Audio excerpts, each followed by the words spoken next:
जब मैं मरूंगा पूरी दुनिया रोएगी, लेकिन भारत के लोग एक आंसू तक नहीं बहाएंगे। ये कहा था उस मेजर ने जिसका जन्म आज ही के दिन यानी 29 अगस्त को 1905 में तब के इलाहाबाद और आज के प्रयागराज में हुआ था। नाम रखा गया ध्यानचंद। जी हाँ, मैं बात कर रहा हूं हॉकी के जादूगर मेजर ध्यानचंद की। 1928, 1932 और 1936 में देश के लिए गोल्ड मेडल लाने वाले मेजर ध्यानचंद, जिन्होंने 400 गोल किए थे, जिन्हें हॉकी का विजर्ड, द मैजिशियन कहा गया था, जिनके नाम पर आज देश में नेशनल स्पोर्ट्स डे मनाया जाता है, जिन्होंने अपना आखिरी मैच 1948 में खेला था, जिन्हें देश का तीसरा सर्वोच्च नागरिक सम्मान, जो कि उस वक्त दूसरा हाईएस्ट हुआ करता था, पद्म भूषण 1956 में मिला था, जिन्होंने ब्रिटिश इंडियन आर्मी के अंडर में हॉकी खेलना शुरू किया था। उन मेजर ध्यानचंद ने अपने आखिरी शब्दों में कुछ इस तरह से इंडियंस के लिए कहा था। एक बड़ी स्टेटमेंट होती है ना, जब कोई देश को ओलंपिक में 3 बार गोल्ड मेडल, लगातार 3 बार गोल्ड मेडल दिलाने वाला शख्स इस तरह का बयान देता है। वही ध्यानचंद जिन्हें आज़ादी से पहले बच्चा बच्चा जानता था, लेकिन बाद के दिनों में जिन्हें हर किसी ने भुला दिया। अपनी जिंदगी के आखिरी दिनों में रिटायर्ड मेजर ध्यानचंद को बहुत सी ऐसी बीमारियों ने घेर लिया था जिसने उनकी जिंदगी ली, और हालात ऐसे थे कि उनके पास इलाज तक ढंग से नहीं हो पा रहा था। बीमारी, लोगों द्वारा भुला दिए गए जाने की तकलीफ ने मेजर को चिड़चिड़ा बना दिया था। उन्हें देशवासियों, सरकारों और हॉकी फेडरेशन से मिल रहे ट्रीटमेंट पर बहुत ज्यादा गुस्सा था। इतना गुस्सा कि कई बार उन्होंने ऐसी स्टेटमेंट दे दी कि लोग आज तक सोचते हैं। मेजर की मौत से लगभग 6 महीने पहले उनके एक दोस्त पंडित विद्यानाथ शर्मा ने उनके लिए एक वर्ल्ड टूर का प्रोग्राम भी बनाया था। शर्मा को लगा कि इससे मेजर का यूरोप के हॉकी प्रेमियों के साथ दोबारा मिलना हो जाएगा और ये लेजेंड फिर से लोगों की नजर में आ जाएगा। कहते हैं ना, दोस्त है, आखिरी तक फर्ज निभाने का उसका काम था और वो निभाता चला गया। लेकिन इस टूर की सारी तैयारियां हो चुकी थी, एयर टिकट्स खरीद लिए गए थे। मेजर ने टूर पर जाने से मना कर दिया क्योंकि वो हालत में नहीं थे। इसके बाद एक और दोस्ती का फर्ज निभाने एक और दोस्त आया। मेजर के विदेशी दोस्त ने बेहतर इलाज के लिए उनसे यूरोप आने की गुहार लगाई, लेकिन मेजर ने एक बार फिर से ना ही भरी, यानी कि उन्होंने मना कर दिया। दरअसल मेजर ने यह कहते हुए जाने से इनकार कर दिया कि उन्होंने दुनिया देख ली है।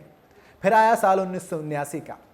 इसी साल के आखिर में बीमार हालत में मेजर को ट्रेन के जरिए झांसी से दिल्ली लाया गया, लेकिन यहां उन्हें कोई स्पेशल ट्रीटमेंट या प्राइवेट वार्ड देने की जगह एम्स के जनरल वार्ड में धकेल दिया गया। एक वो खिलाड़ी जिसने देश को 3 ओलंपिक में गोल्ड मेडल दिलवाए थे लगातार, वो जनरल वार्ड में था। अपने आखिरी दिनों में भी मेजर हॉकी की ही बात करते थे। उन्होंने अपने परिवार को याद दिलाया कि उनके मेडल्स का ध्यान रखा जाए। दरअसल सख्त लहजे में मेजर ने हिदायत दी कि इस बात का ध्यान रखें कि कोई भी मेरे मेडल न चुराए। इसके पीछे भी एक कहानी है। हुआ यूं था कि कुछ दिन पहले किसी ने उनके कमरे में घुसकर मेडल्स चुरा लिए थे, इसीलिए मेजर सतर्क थे। इससे पहले भी झांसी के एक एग्जीबिशन में उनके ओलंपिक मेडल चोरी हो गए थे और मेजर इस घटना को दोबारा जीना बिल्कुल भी नहीं चाहते थे। इसीलिए उन्होंने अपने परिवार को सख्त हिदायत दी कि आप कुछ करें ना करें, लेकिन मेरे मेडल्स को बहुत ज्यादा संभाल कर रखना। आप खुद सोचिए, मेजर, वो मेजर जिसने भारतीय हॉकी के गिरते स्तर को उठा दिया था, जिसने हॉकी के दुनिया में भारत को सबसे ऊपर खड़ा किया था, वो आखिरी दिनों में हॉकी के गिरते स्तर से खफा था। जब एक बार उनके डॉक्टर ने भारतीय हॉकी के भविष्य के बारे में उनसे पूछा तो कहा, भारत की हॉकी खत्म हो चुकी है। डॉक्टर भी एकदम अजीब से चौंक गया, ऐसा क्यों? मेजर ने जवाब दिया, हमारे लड़के सिर्फ खाना चाहते हैं, वो काम नहीं करना चाहते। ये कहने के कुछ ही दिन बाद 3 दिसंबर 1979 को उनकी मौत हो गई। क्लियरेंस मिलने में आई शुरुआती दिक्कतों के बाद झांसी हीरोज के ग्राउंड में उनका अंतिम संस्कार हुआ। ये मेजर का ही बनाया हुआ हॉकी का क्लब था। अंतिम संस्कार के समय मेजर की बटालियन पंजाब रेजिमेंट ने उन्हें पूरा मिलिट्री सम्मान दिया। मिलिट्री ने तो अपना काम पूरा किया, लेकिन देश की सरकारों ने, देश के उन अफसरों ने उनकी जो जी हजूरी करने वाले थे, मेजर और उनके परिवार का अपमान यही नहीं रोका, उन्होंने उसको आगे भी कंटिन्यू किया। इंडियन हॉकी ऑफिशियल्स ने मेजर के बेटे अशोक कुमार को साल 1980 मॉस्को ओलंपिक के लिए लगे कैंप में शामिल होने ही नहीं दिया। दरअसल इसके पीछे वजह क्या थी? वजह मेजर ही थे। दरअसल अशोक अपने पिता की मौत के बाद के संस्कार और सामाजिक जिम्मेदारियों को निभाने के चलते कैंप के लिए लेट हो गए थे। वो एक हॉकी खिलाड़ी के साथ साथ एक बेटे का भी फर्ज अदा कर रहे थे और हॉकी इंडिया के अधिकारियों ने उन्हें इस अनुशासितहीनता मानते हुए कैंप अटेंड करने से रोक दिया। इस भारी बेइज्जती से आहत अशोक ने तुरंत प्रभाव से हॉकी से संन्यास ले लिया। अपनी मौत से 2 महीने पहले मेजर ने कहा था, जब मैं मरूंगा तो पूरी दुनिया रोएगी, लेकिन भारत के लोग मेरे लिए एक आंसू तक नहीं बहाएंगे। मुझे पूरा भरोसा है।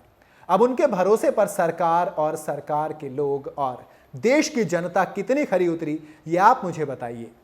क्योंकि एक ओलंपिक मेडलिस्ट का इतना बुरा हाल करना, एक ओलंपिक मेडलिस्ट को उसके आखिरी दिनों में जनरल वार्ड में धकेल देना, ये कितना इंसाफ है।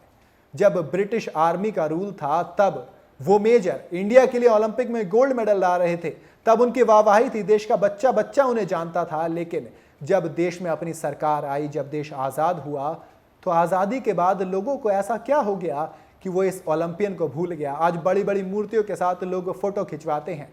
जब इनकी बरसी आती है या जन्मदिन की दिन आता है, तब लोग फूल और मालाएं चढ़ाते हैं, व्हाट्सएप पे स्टेटस लगाते हैं और कहते हैं कि दद्दा थे तो सारे गोल हुआ करते थे।